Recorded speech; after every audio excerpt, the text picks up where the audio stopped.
to talk about public speaking tips, kinds of do's and don'ts. One of the first things you're going to want to do is you're not going to want to go off the cuff. Write out what you're going to do. You may not speak it exactly as it's written, but write it out. That'll keep you on track, keep you where you're going to go, keep your emotions out of play. Also, have some prepared answers for questions that you might receive. Some of these legislators will go like, oh, can you tell me more about this? If you thought about things that they could potentially ask about, you could tell them more about it. Point out some logical fallacies in your testimony. For example, when you are sick and you're hurting, where do you go? You go to see the doctor. You don't go to see the police officer. So, a health and safety issue has to deal with doctoring. If you have a safety thing, you get safety equipment. So if there's a ledge and you could fall off, you build a guardrail. If people are going to the bathroom outside and you need a place for them to go, you build bathrooms. If there's trash around, you build receptacles. Trash pickup in Denver is free. One of the logical fallacies that they will tell you is health and safety issues is why they do it. And they don't respond with trash cans, with doctors. They respond with police. Policing is their answer to health and safety issues. So being able to address that right off is a good way to address logical fallacies. Other kinds of things that we all know that we don't talk about. Legislators typically don't represent the people in their district. They represent the people who supported them when they ran their campaigns. That's a small number of people. Most of the people in their district aren't registered to vote. And of those who are registered, only a small portion actually voted. And of those who actually voted, some voted for and some voted against. But they assume because this small portion actually voted for them, because all the rich supporters who got them to convince that way, that they have the public trust. They don't. You have to let them know the reason people are absent at the ballots is because they assume if that person wasn't elected, someone else just like them would be elected. And so you need to call that out, that they are representing their special interests that got them elected and not their constituents, because that's a big issue in this. The homeless community doesn't have money. The homeless community is everywhere. They're highly visible, and they see the homeless community as a path to keeping them from being reelected if they're more highly visible. So they're all motivated to hear stories like, oh, hide the homeless. Oh, it's all the homeless's fault. It's not your fault. You don't need to represent them.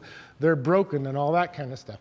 Challenge those kinds of things in your testimony. One of the things that you don't want to do when you challenge the logical fallacies, though, is you don't want to attack these guys.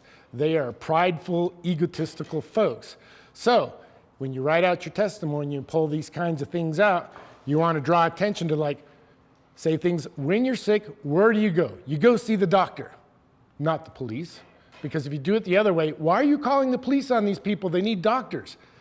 That winds up putting them on the defensive, and it never goes well. Same thing with other kinds of logical fallacies that you would address. Just make it obvious and plain. Also, speak into the microphone. A lot of times people be up there and they'll be shy and they'll hunker down, and then there's this microphone up here and you can't hear their words. Get your mouth over the top of that microphone and let your voice reverberate through the hall. It's well mic'd, it's well amplified. Use it. Use your voice. Your inflection will be heard better, your tone, your passion, which are all important, but they can't hear it if you don't get your mouth on top of that mic. Also, if you have copies of documentation, pass them out. So rather than just saying oh, I have all this knowledge, if you have some knowledge, a report or something that you wrote out, make some copies, or we can help you make copies, and hand them out just before you do your testimony.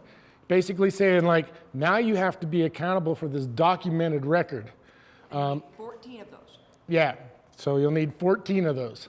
And if you need help making copies, we can make them here. We can make arrangements. There's copy places close by there. But anything you got documented, even if you just want to make a copy of your testimony and say like, here's my testimony so you guys don't forget it. Because there'll be a lot of them. Another do is watch other testimonies. If you go to our YouTube channel, it's Get Loud Magazine. There is a Get Loud video out there from some hotshot lady singer, and she's very protective of her bandwidth space over there. So you got to do Get Loud Magazine, and you're going to see some half-naked lady running around telling you to get loud. So Get Loud Magazine on your YouTube search. That will take you to the YouTube channel. We have playlists on there, and a couple of those playlists are the testimonies from the last several right to rest hearings. And so you can hear the arguments that the cities are giving against the Right to Rest Act. You can hear other people's stories. You can note those people that are coming prepared, how it went, and those that didn't come unprepared and tried to go off the cuff, how that went. You can hear repeated narratives that come from the legislators year in and year out. They say the same things year in and year out, like they're kind of programmed to respond in the same way. Learning about how they do that and what to challenge in your testimony so they don't have the opportunity to go there, because they're all looking for an out. They're looking for a reason why they can't vote against this. Or they're looking for a reason why they can't vote for it. They're looking for an out. Don't give them an out, challenge it all. And you can do that by seeing the different testimonies. So that's YouTube, Get Loud, Video Magazine, and it'll be right there on the shirt, the little circular gray thing. And when you click on it, just underneath, there'll be a thing that says playlist. Click on the playlist, and there's like 30 playlists there, and a couple of them are the testimony lists from the last couple of years.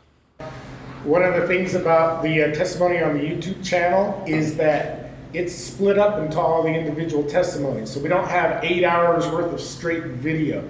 Everybody's testimony's been split off as their own little video. So you can see what city municipalities are saying, or individuals, or certain groups. Also split off from that is the questions and comments from the legislators. So it's easy to track through and go use that as a tool without having to commit 8 hours of your day.